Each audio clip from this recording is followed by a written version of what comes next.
asking the question, do you believe in life after life? Oh my. Of course, I believe in life after life. I mean, what do you think happens when you die? I think that you go to heaven, and that the Lord accepts you, and your body's still here on earth, but your soul is up in heaven. What do you think happens when you die? I don't believe in life after death necessarily. I do think there's a lot we don't understand. Is there life after life? I really don't feel that there's any way that we could possibly know until we're there.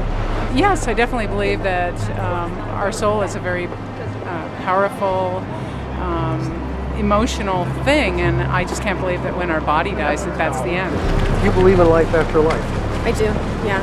I've had a lot of family members that have had experiences with people like coming back after they've died, so yeah, I do. What do you think the nature of the afterlife is? You know, I'm not sure. I feel like people, maybe like their spirits still exist, and they're just kind of with the people they love. So. There are 1 million ways to die. Perhaps 2 million. Perhaps even more. In fact, we don't even know how many ways there are to die. But one thing we do know is that a high percentage of those who die have what is commonly known as a near-death experience. Many people report going up a tunnel and seeing heavenly bodies bathed in bright light. And a good number see their life flash before them in a life review and even enter a heavenly realm. We have many representations of near-death experiences all around us. Artists down through history and in every culture have been there to record these heavenly encounters. It's as though mankind takes a common path to heaven and always has.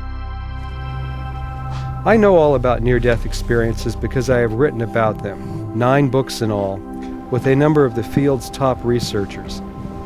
I have looked at death in many ways and in many cultures. Yet, funny thing, in all the years I have studied and written about death, I have rarely thought that it would ever happen to me.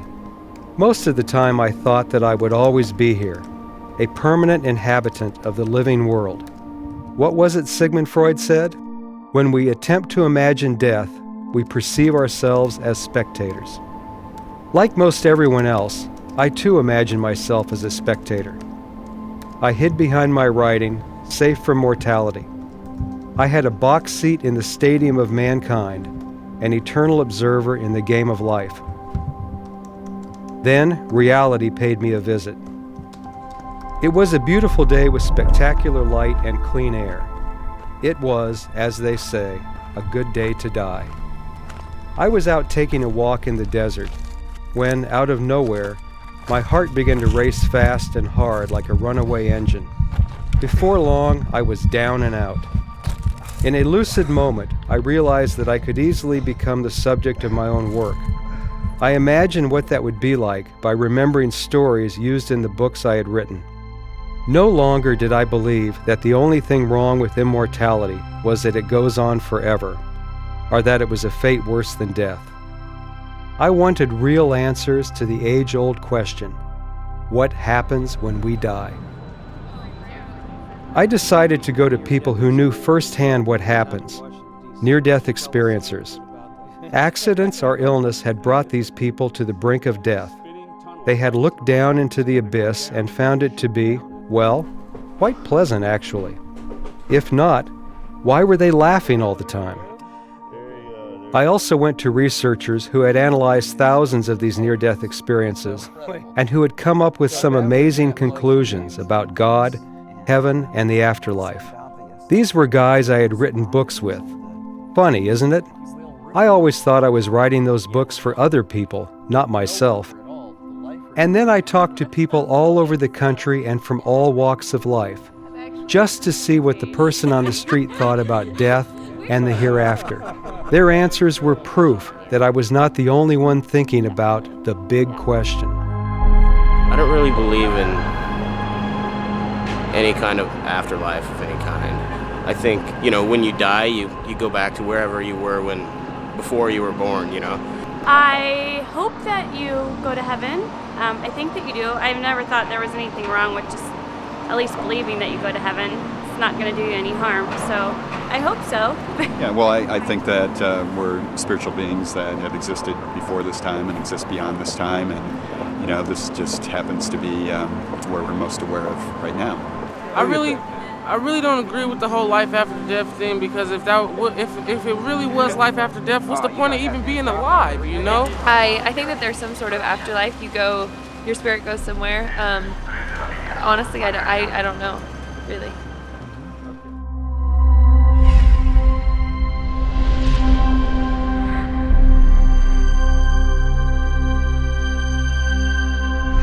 In order to get a modern-day impression of this subject, it is best to spend time with the scientists who are studying this phenomenon now.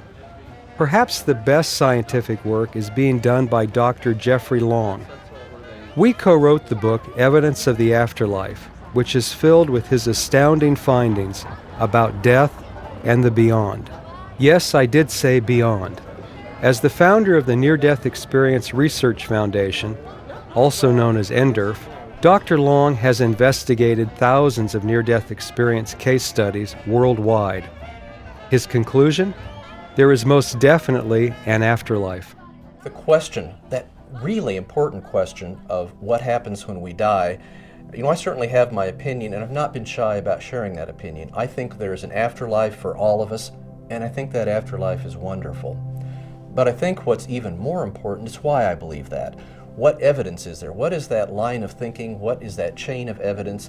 What have we consistently observed in multiple studies, including the NDERF study, that leads me to believe that? And I think it's those 9 lines of evidence that, to me, personally, are compelling evidence that we all are going to have an afterlife, that is something that we're all going to experience. Our consciousness, who we are, is going to survive our bodily death, and we're going to go on into an afterlife which so many near-death experiencers have heard from call it their real home. One of the most significant lines of evidence I have that near-death experiences prove the existence of an afterlife is the out-of-body observations that near-death experiencers make.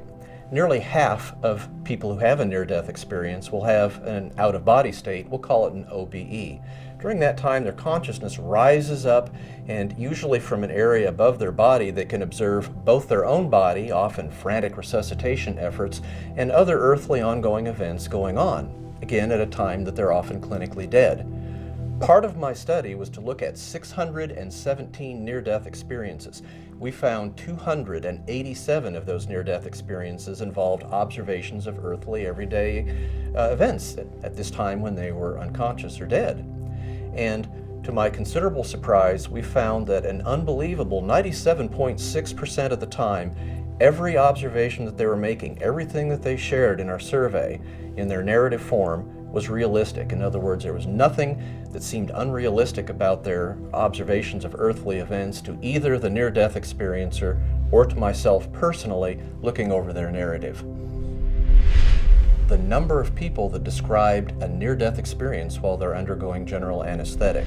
To understand how amazing that is, understand that when you have a cardiac arrest, you have no potential for a conscious experience. But also, when you're under general anesthesia, you're under a blanket of complete sleep. You have no potential to have any kind of memory, any kind of conscious awareness because of the general anesthesia. But put the two together, if you will, there's doubly no reason for you to have any memory or any conscious experience. And yet, that is when these near-death experiencers describe their experience. We know that's true because they typically describe in the out-of-body state during their near-death experience, with their consciousness above the body, they see, and some have described dramatically, their electrocardiogram, a measure of heart electrical activity, flatlining. There's the immediate frantic resuscitation efforts that they watch from their ringside seat above their body.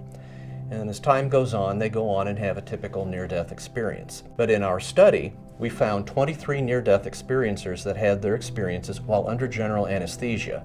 I compared 33 elements of the near-death experience to other NDEs, that being experiences not associated with general anesthesia. And the conclusion, the take-home lesson from my study was the two groups of near-death experiences are essentially identical. absolutely amazing. Near-death experiences happen, and they are typical near-death experiences, even if they occur under general anesthesia. To me personally, I am astounded when I encounter near-death experiences that occur in the blind that involve vision, but especially near-death experiencers in those born blind. I've interviewed at length a near-death experiencer who was born blind, never had any visual perception during her entire life, and yet when she had a car accident at the age of 22, all of a sudden she had vision, and described in great detail what her body looked like in the emergency room table below, went on to describe a typically highly visual experience. And again, there's absolutely no medical explanation for this possible. In my research, I found that a fully 96% of the time near-death experiencers described meeting familiar beings that they knew from their earthly life, that these beings were deceased at the time of the near-death experience. And actually what's interesting is the number of near-death experiences where they encountered somebody who seemed familiar, but they didn't know who it was. And only when the near-death experiencer looked at old family portraits, all of a sudden they would go, aha, that's the individual from my near-death experience, say a great-grandfather, a great-great-grandmother, people that they never even met in their life, and yet there, by studying old family portraits, later on after their experience, suddenly connect the dots and realize dramatically that that was who they encountered. We found in our study of near-death experiences, not only from just around the world, but even in very different cultures, in non-Western cultures, the core element of near-death experience seems to be basically the same. Near-death experiences are far more similar than they are dissimilar. It's amazing to think, whether you're an Arab in Saudi Arabia, or a Hindu in India, or a Christian in the United States, the core NDE experience, what happens when you nearly die, that elements of the near-death experience all seem to be the same. This puts me out, if you will, a little bit on a limb. Here I am as a physician who's actually studied near-death experiences and making an amazing claim that the evidence is so strong that certainly to me it proves the existence of an afterlife. For thousands of years, the great religions have said, take on faith that we have life after death. Take on faith that there's more than just what you see and live in our earthly existence, that you are more, that you are a magnificent being that lives on and on after you die. And the incredible thing is, for thousands of years, that message of faith, every shred of research I have, is validated. In other words, it seems to be true, that there really is life after death.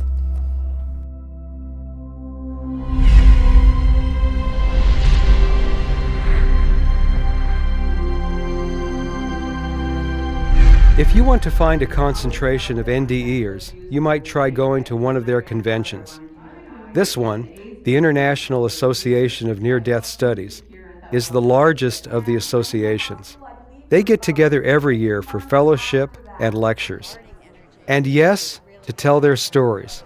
If you ever had doubt that heaven awaits you, a day at an IONS conference will erase that. The NDEers in the group, those who have actually died and lived to tell the tale, are so anxious to tell their story of death and rebirth that they wear a red dot on their name tags so they can be recognized. I nabbed the first 4 red dots I saw and asked them for interviews. What I heard made my jaw drop. First up was Martha St. Clair from Salem, Oregon. In 1974, she was water skiing on the Sacramento River when her arm got wrapped in the rope. She was dragged underwater and nearly drowned. I found myself going through a dark tunnel. It felt like I had been there before, and I had this sense that I was going home. There was gorgeous flowers and colors that you don't see on Earth. It's like I had my body, but it wasn't a physical body. It was like kind of like a light body. I didn't really look at my body, but I sensed it was like full of light. And I found myself in the universe, just stars and galaxies, and it felt completely normal, like I was home. Boom, I was just back in my body. There was no no, please, can I come? It wasn't any agreement, just boom, I'm back in my body. And I didn't really know what to do with my experience. Back then, this was a year before any near-death experience books had come out. I had heard nothing about it. And when I told my family about it, even though they could see my arm was damaged, they were like, that didn't happen to you. It frightened them. They didn't want to hear about it. I really had no one to talk to about it. Now I have a counseling practice and I comfort people with hospice. And the main thing about my near-death experience is that I've always felt my whole life much more connected to the other side. But I'm always tuned into heaven. I'm always tuned into that energy. I have no fear of death whatsoever. And I can't wait to go home again. Jesus said that in my house there are many mansions. If it were not so, I would have told you so. So I only tapped into a small part of a huge universe, you know, but I believe there's different places, and that's why people go to so many different levels of consciousness. So how do you know you weren't just having this hallucinogenic high experience? However, in my hippie days, I've had some drug experiences, not extensive, but enough to know this was nothing like that. And I've had acid. Never was crazy about it.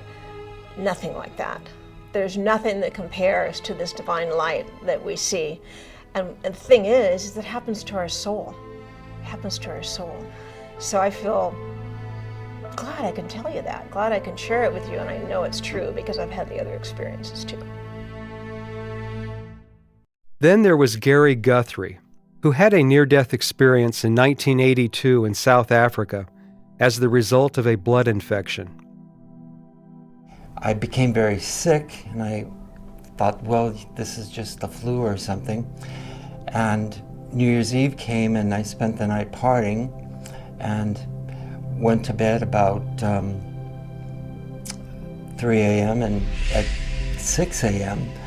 I woke up with tremendous, the blood was really getting to my heart and was going awfully fast, and it was that moment where I felt that I was going to die. So I just prepared myself to die. And it was that moment that I looked out of the window and I saw the sky opening and a light coming through. 20 minutes later, I was just in tears, and this was not normal for me, and I realized that this had been something divine. The light was unlike any light that you see here.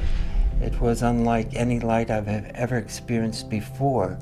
It was very loving and very healing, and it embraced you in its warmth and its love, and it's nothing I had ever experienced before that or since.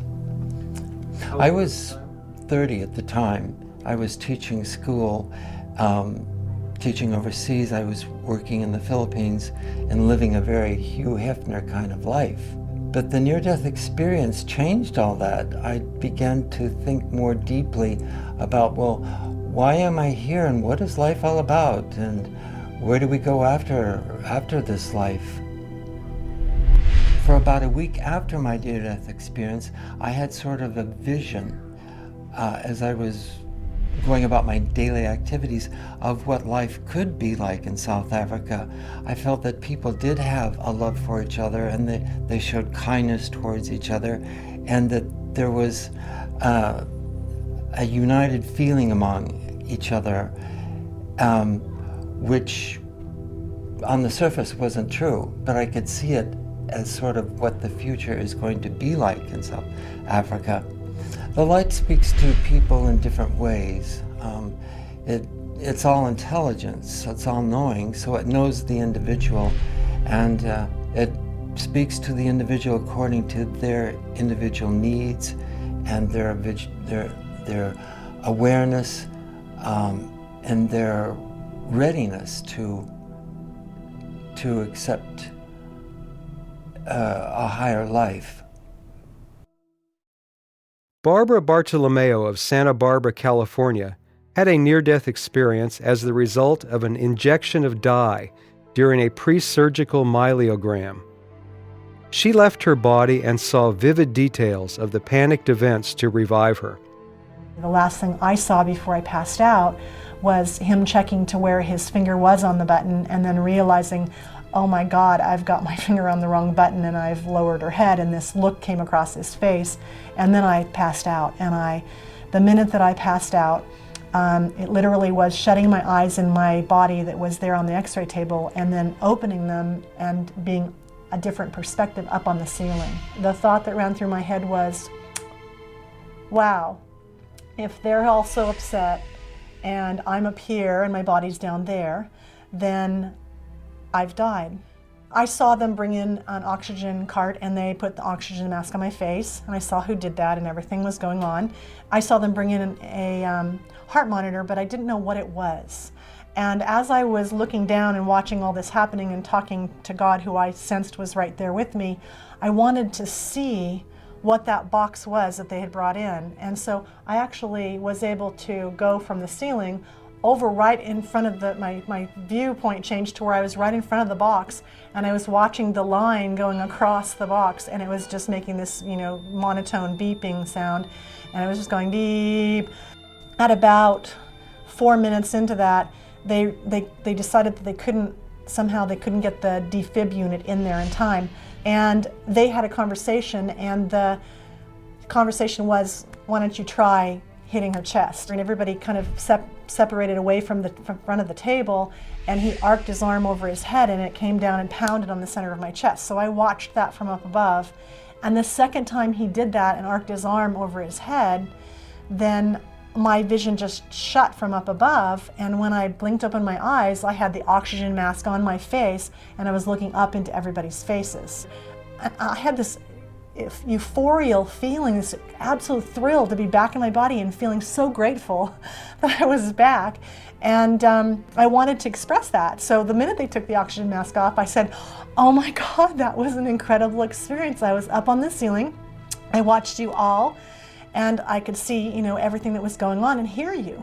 She put the oxygen mask on me. He wheeled in that heart monitor, and I started pointing out people and what they had done while I was dead. And you guys were talking, and you said this to him, and he said that to you. The orthopedic surgeon stayed and comforted me, and I told them what had happened. So everybody listened, but then as I went through, was wheeled up to my room after I was stabilized, and this was the night before the surgery, they did the surgery the next day, no one would talk to me about it, because they knew that they had made an error in what happened, caused me to die, and they were afraid of a lawsuit. And I didn't talk about it for about 10 years, but finally a friend of mine was having someone near to her die, and so it bubbled up out of me, and I realized it was my reality all these years, and I knew the story, but I needed to talk to other people to kind of help them, because it totally eliminated my fear of death. I don't really want to be hurt before I die. I want to be able to have it be easy, but the actual experience takes away all fear that you have of passing over. And then there's Jenny Summers, a graphic artist with IBM in Tucson, Arizona. As a young woman, Jenny went to summer camp with a number of her friends. To play a joke on the camp counselors, Jenny ran into a building that was under construction and fell 15 feet down a hole designed for a staircase. It took rescuers almost an hour to reach her comatose body. By the time they did, she was in the midst of a deep, near-death experience. And evidently, I guess I had died because they were talking as if I couldn't hear them. And I started to float up out of my body, and I was encased in this love. It was just wonderful. And I said, does everyone get to experience this? It's just marvelous. And the answer was yes. And I said, even Hitler? And yes. And I knew it had to be true because of that love is so inclusive. It's so beyond anything in this world. The next thing I know, I'm in front of 3 moving kind of blobby shapes. And one of them is my great-grandma Julia, and she's telling me I need to go back. And they're saying, you have to go back. And I'm like, no, I'm not going to go back. So next thing I know, I'm with Jesus. And I kind of feel like I'm in the principal's office, and he's now telling me, you don't have to go back if you don't want to. I'm like, finally somebody's listening to me. I took back some of my future events that my family was going to go through. And so when I wake up from the coma, I see my mom, and I say, Mom, you're gonna die in 2 years. Not knowing I was in a coma, not knowing they said I had a 50-50 chance of survival now, and so I didn't know the hell that she had been through. Well, she told me that every time I would wake up from, recovery and tell the story again, I was forgetting more and more.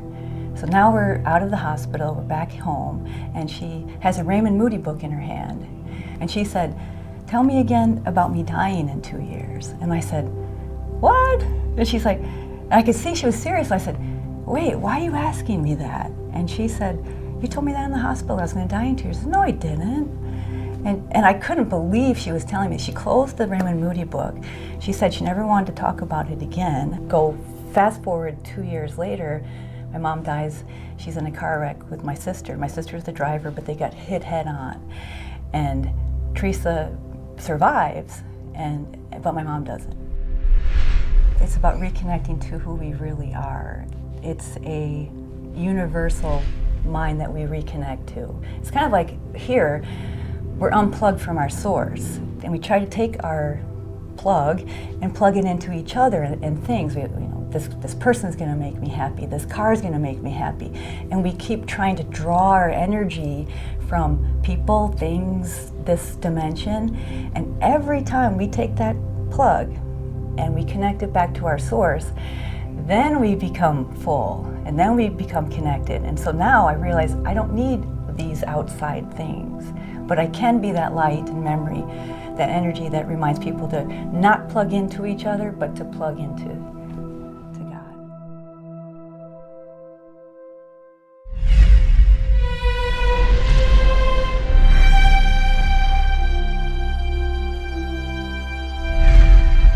Before leaving California, I wanted to see my friend Leslie Gant, one of the hosts from the MSN program Live Earth. Leslie was hit by a car in Washington, D.C. and nearly killed, an event that she reflected on when we got together near her home in Santa Monica. A few years ago, I was in Washington, D.C., and I was riding my bicycle home, and a van hit me, and I flew 18 feet and shattered my jaw. My cheekbone was broken, and I had on my helmet, so thank goodness I'm alive for that. But if I didn't have on my helmet, I would not be here, and I've thought a lot afterward, oh my gosh, where would I have gone? And do other people think about that? Like, do other people consider what happens after this life is over?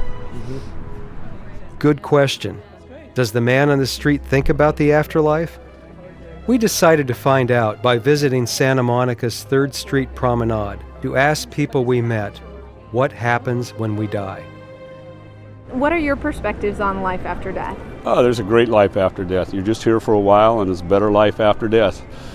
Better land above. Have you had any experiences with that? Yeah, I did. When I was a kid, I had a near-death experience. I had my tonsils being taken out, and I can remember I was in, and I just remember it was a light tunnel. And the tunnel, it takes you right up there and all the way in. It's just this beautiful land, and everything's pretty, and it was just perfect. And all of a sudden, it just came back. I don't have any specific thoughts about it, but I think that it's gotta has to be something, because everything here it can't just be as it is. It has to have something more. I fully believe that there is something after we die, but it's up to us if we want to cross over. Me, I think nothing happens. I think, that's the cycle of life. People die and it's over with. I don't think there's any mystical ascension or anything of that sort. I guess I won't be seeing him in heaven. That's where I'm going. So, yeah, that's what I think happens. You do go to heaven or hell, just depending on, I guess, what you did through life. So I guess I subscribe to the Christian point of view. I think about the finality of it, and I think about that I don't want to think about it. Well, I think when people die, it's just like candle is blown out. People die, and the spirit cannot exist without a body. That's my thought. I guess, either you go to heaven or hell. What you believe in what you do here on earth is what's going to happen to you after you die. You bad, if you're good, you go to heaven. If you're bad, you go to hell, I guess. I know for a fact, yes. Me personally, my grandmother, she said she had died when she had my father, so She told me about the tunnel, but I didn't believe her, and I almost died. I almost drowned when I was like 7 years old. So I saw the tunnel, but I woke up. Swear to God. So you just saw the tunnel? Yeah, I just never made it. Ah. Just woke up. Wow. Did your life flash before your eyes? Definitely. But I was small. I was 7 years old, bro. Oh, you were 7? 7 years old.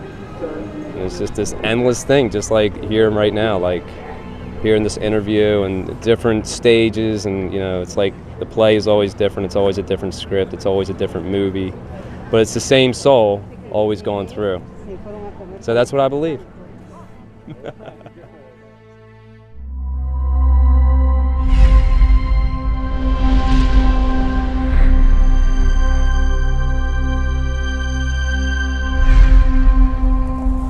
I arrived at Dr. Raymond Moody's house in Deep South, Alabama. Raymond, how's it going? Hey man, how you been? Good. I'm here to talk to you about the afterlife. Okay, well that's my favorite subject. Okay, let's do it. Let's go talk about it. In the early 70s, Dr. Moody, then a philosophy professor trained at the University of Virginia, began to explore the stories of people who had almost died and crossed the line into a heavenly realm. These stories have been told throughout human history, but Dr. Moody was the first to dissect them and discover their similarities. He called them near-death experiences. When he wrote about these in a book, Life After Life, the field of near-death studies began. I have written 4 books with Raymond. I even helped him move into his home here in rural Alabama, so I felt very comfortable interviewing him in his living room. But even as well as I know Raymond, I was surprised by some of his answers. You've had your own near-death experience. And based on those two things, the fact that you've heard all of these stories and you have your own story to tell, what do you think happens when we die?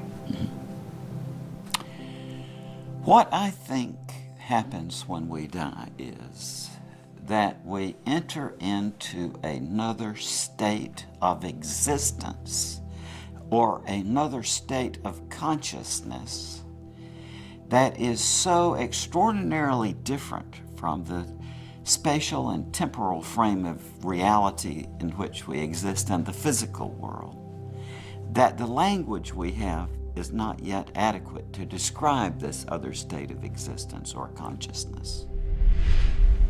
When we leave our mortal body, how do we leave it? What do we look like?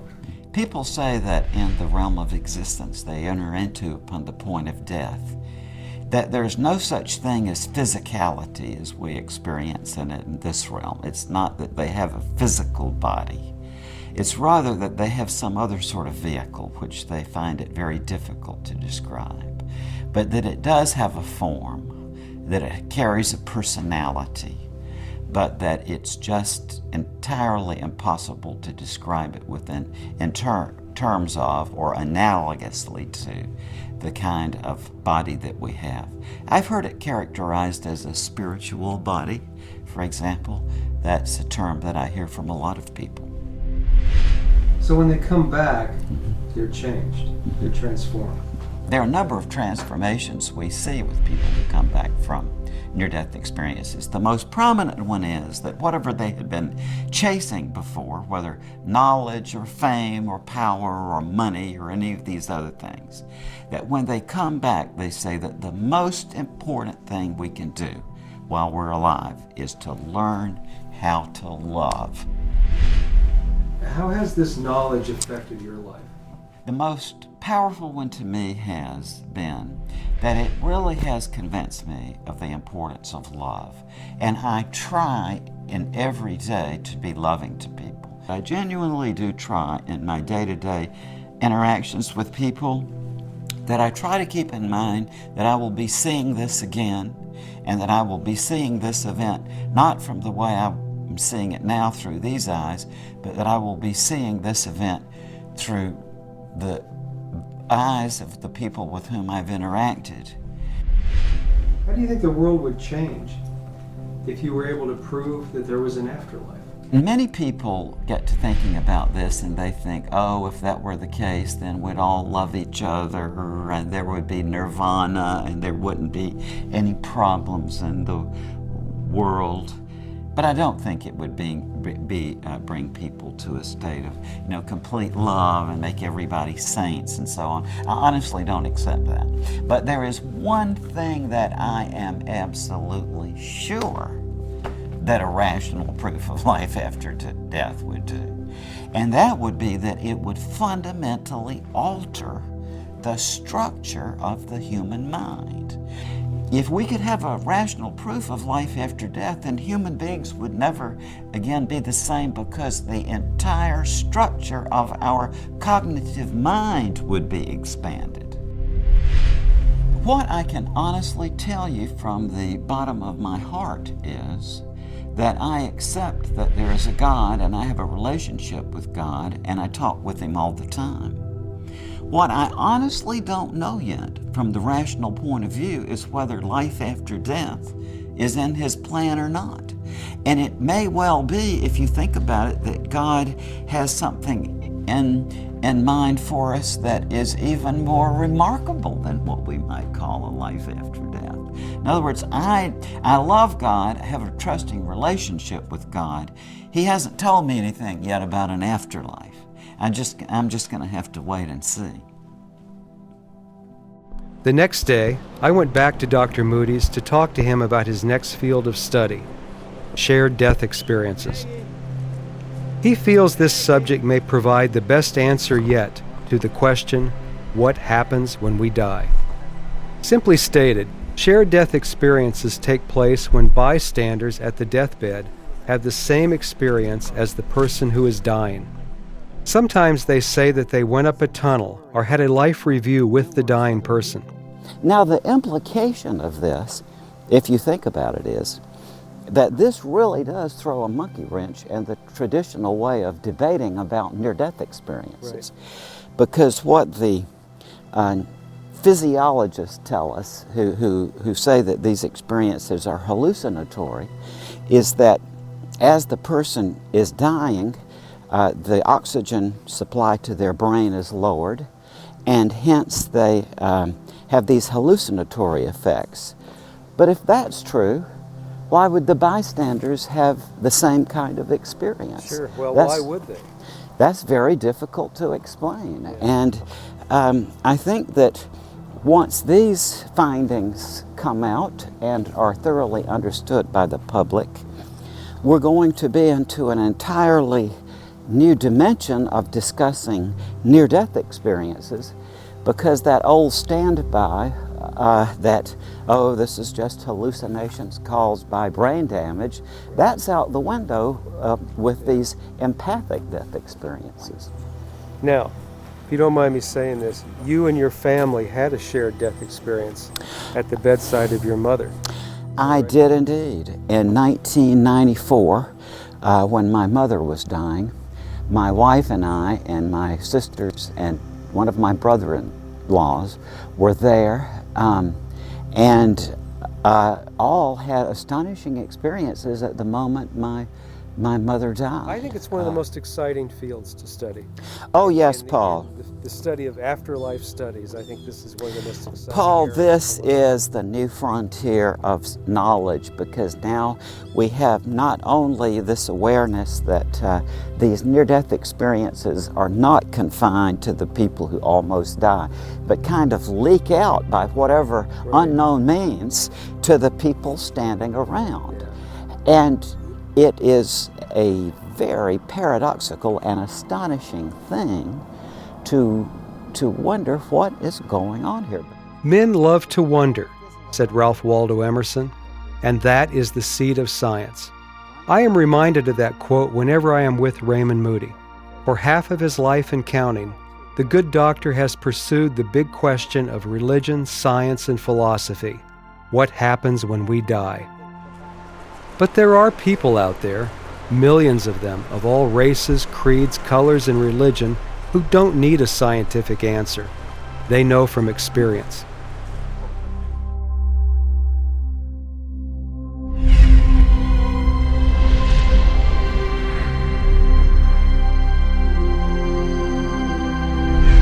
traveled to the Pacific Northwest to visit Galen Dean Lovin. At the age of 11, Galen took it upon himself to prove to a neighbor that gasoline burns on water. He filled a 5-gallon gas can from the family farm's gas tank and went down to a nearby creek to make his point. I'm standing on these 2 logs, pouring the gasoline upstream. Yeah. So the water's flowing down underneath me, or the gasoline is flowing underneath me. I look over and there's my friend approaching the creek with a lit match. And the look on his face was, I would say, horror. He was doing something he didn't really mean to do but couldn't not do. In a hot second, Galen was covered by gasoline and engulfed in flames. The pain was so intense that young Galen could feel nothing. He collapsed into the water, where his voyage to the other side began. My next awareness is I'm horizontal with my hands by my side and in a funnel. It's not really a tunnel, but it's a funnel. And the inclination of the sides was not that great, but it was obvious. And I was horizontal, dead center, and I was moving along, and I was aware of my body. My whole body was there. I could look and see, and it was physical. Okay, it was very physical. And inside the cone it wasn't a vacuum, but it wasn't anything in particular other than something. I knew outside of this funnel there was more substance. It felt more solid on the outside of the funnel. I'm moving along a bit, and then look ahead and I see this little tiny pinpoint of light, a little white light. And at that point my speed really picks up. So I'm accelerating like crazy. Okay? It's not that I reach a fast speed and stay at that speed, but every millisecond I'm moving faster and faster and faster and faster. As I'm doing that, the sides of the funnel are expanding away from me. I'm still dead center. I'm still physical. I'm still able to look around. And this feeling of excitement, this feeling of anticipation, this feeling of joy was just overcoming me. It was almost bursting out of my chest. It felt so good. And just at that point when I'm almost there, I mean, this light is big, the sides of the funnel are pretty much gone, and I'm almost in the light, right? Wow, I wake up in the bottom of the stream, and I am just furious. That was my first instant reaction, even before I really was aware that I had slime in my mouth and everything else, I was just pissed that I was here. Galen raised out of the water and began to assess the damage to his burn-ravaged body. Sheets of skin hung from his arms, exposing bone and muscle. From a vantage point outside of his body, he watched as he ran to the farmhouse to get help. Rushed to the hospital in Edmonton, Canada, Galen was lucky to find that 2 burn surgeons from Houston were visiting to give a seminar on the latest treatment of petroleum burns. Within minutes, Galen was in surgery. You know, I look like a toasted marshmallow. Any war pictures you see in napalm victims or wherever, they have no discernible features, right? They're just a bloated mass. That's what I looked like. I had no mouth, no ears, no eyes. I couldn't see. The IV was hooked up into my foot because that's the only place they could find any place to put it. And I was on a morphine trip for the next 4 weeks. Through months in the hospital and years of pain and surgery, Galen continued to think about his journey in the tunnel and his near encounter with the light. Death revealed its nature to Galen and gave him special knowledge. Listen. I would say that's the first time I became consciously aware that we live beyond this life. Okay, I absolutely knew that. So from that point on, death had no hold over me at all. I was fearless. I probably pushed the envelope more than once, right? But I also found out I became really good with people who were dying. I could just be around them. I didn't have to do anything at all. They just felt better. And I thought, oh, isn't that interesting? It's probably because I never really came back. You know, my trip was interrupted. And I always thought, up until recently, I always had one foot on the other side, right, straddling the fence of life. And so what I absolutely am certain of is that whatever it is that we do after this moment of time, it is a good thing. It's peaceful, it's joyous, it's harmonious, it's exciting, it's a higher level of intellectual being, if you want to call it that. And there's a connectivity there to this larger universe than we have here now. Galen says he isn't waiting for science to make a decision for him. He believes in the afterlife and has no fear of dying when his contract is up. The same is true of Lupita Kirkland. At the age of 13, Lupita and her family traveled to Acapulco for her coming out party. When Lupita and her family checked into the hotel, they were treated to a concert just below their 8th floor balcony. One of Lupita's sisters recommended that they run to the lobby and watch. Lupita did just that. But unbeknownst to her, someone had closed the sliding glass door going back into the room. Lupita ran through the door, which shattered into sharp shards and covered her with 1,000 cuts. I saw a lot of blood, like somebody pouring full host, full of blood all over the place. And so my dad grabbed me and he put me in the bed and he wrapped a blouse to compress on my wound. And so he asked me to, because I have wounds all over my veins, he asked me just to hold them so I could cover the wounds here in my arms. And I realized that I was gonna die.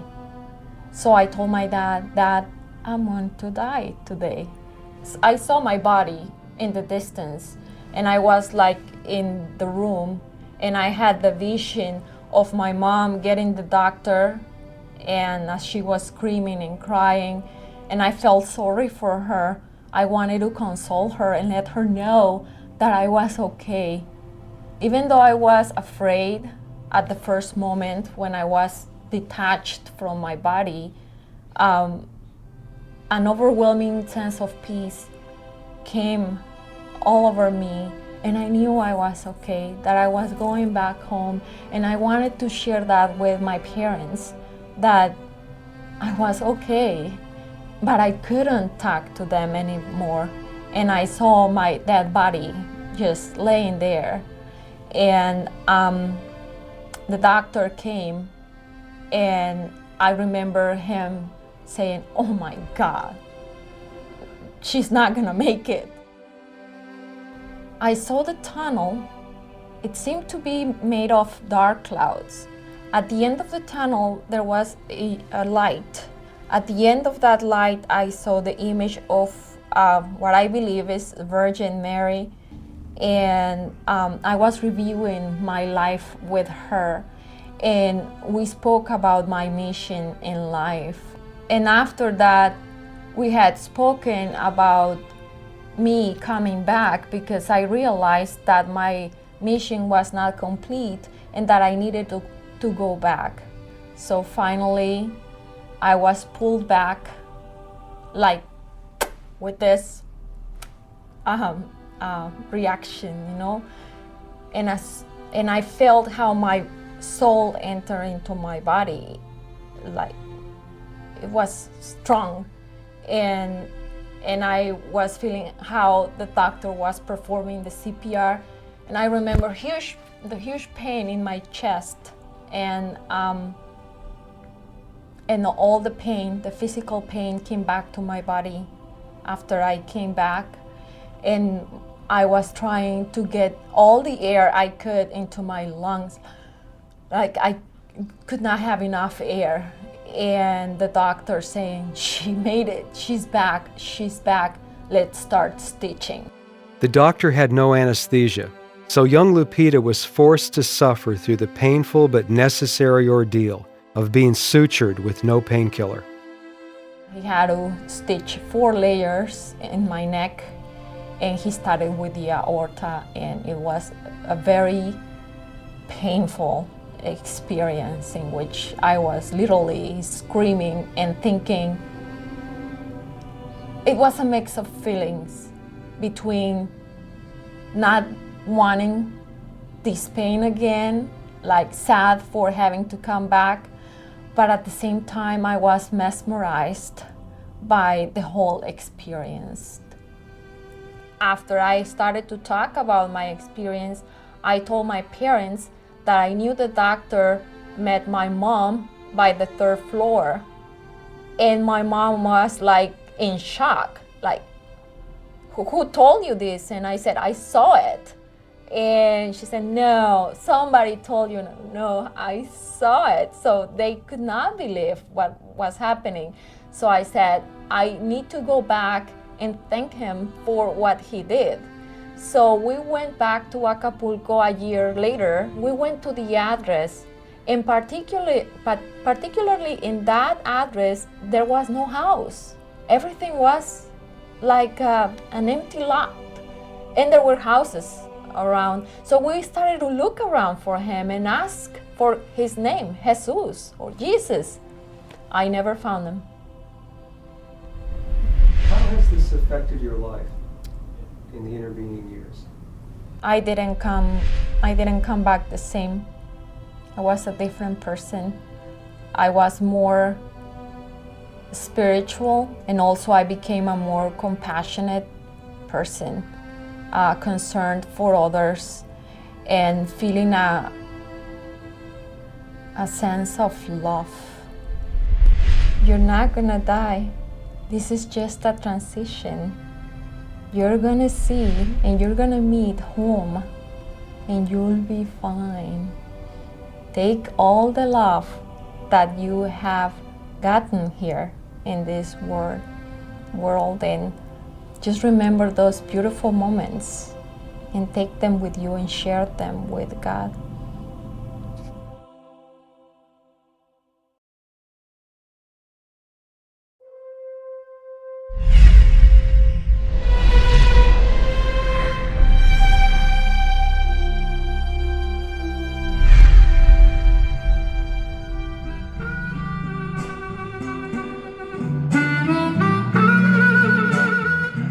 New Orleans has been called many things, from an ingrown, self-obsessed little city to a place that can drive a sober-minded person insane. The religious and the profane love this noisy, drunken city on the Mississippi because it confirms their mutual belief that the likes of Sodom is alive and well in the world. And both camps can definitely agree that this American city made it through a near-death experience at the hands of a hurricane named Katrina.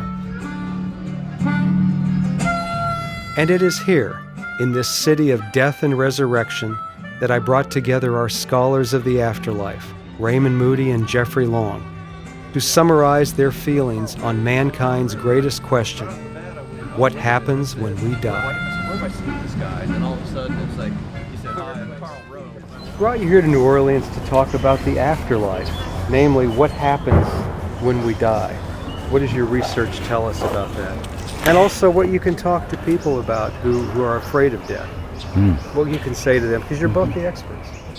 Well, Paul, I can say positively that I think we do know a little bit about the entranceway to the afterlife now. We know that initially people go through experience of seeming to leave their body, going into a realm of light, seeing their relatives who've passed away, reviewing everything they've ever done. And as this extends, I gather, they are able to continue their intellectual pursuits, and also that love seems to be almost the foundational organizational principle in the afterlife, that we still maintain love and that we still have our personal identities to some degree intact. Absolutely fantastic, the research we're doing. Certainly in humility I would point out that what we don't know far exceeds what we do know, and yet what I consider to be so positive about the research I've been doing is that we're now at least connecting some of the dots, developing some understandings, and some of the understandings that we're coming to are absolutely remarkable. I think they could literally change the world in terms of their impact on people. If people could just know what we know, that we don't really die, that there is an afterlife, it's for all of us, it's wonderful, and that we don't have to fear death. But yes, you guys have taken the research so far. I mean, I'm curious to know what you can say to people who fear death. we have every right to say to people that you don't need to fear death. This gives a great basis from which to work with patients on their fears of death, because this is solid information now that does convey hope, and that people who've lost a loved one to death, which is the worst pain that life can bring, can be comforted now by the fact, as I regard it, that there is a world beyond in which we can be reunited and continuing our relationship with our loved ones. And Paul, I think in the books that we've all written together, what I think is most important is that this is not wishful thinking, this is not speculation, this is solid evidence based on solid principles, research with scientific basis, and it's with that underpinning, with that knowledge that we've gained through our research over the years, that we can have that confidence in saying, yes, there is an afterlife. And there it is. Maybe the void we all fear at death isn't a void at all, but instead a gateway to an afterlife.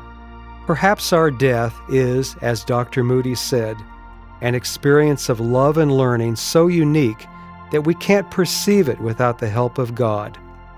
Perhaps at death, our life has just begun.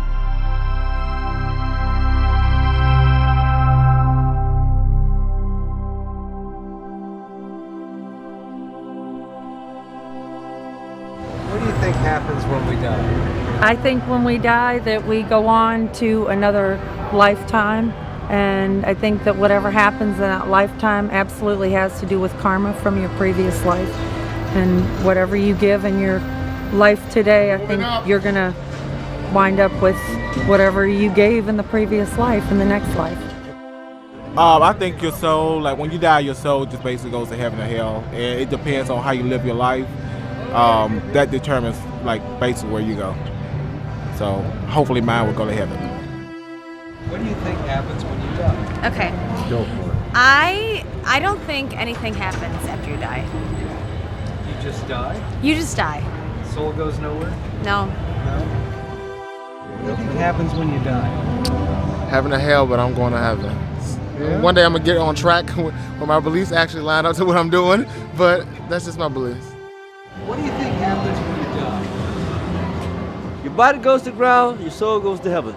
That's your other life. It's called the land of milk and honey. Jesus promised, whosoever believes in me shall sit at my right side, by the right side of my Father. That's in the Bible. I think when you die, you're happy. That's what I think.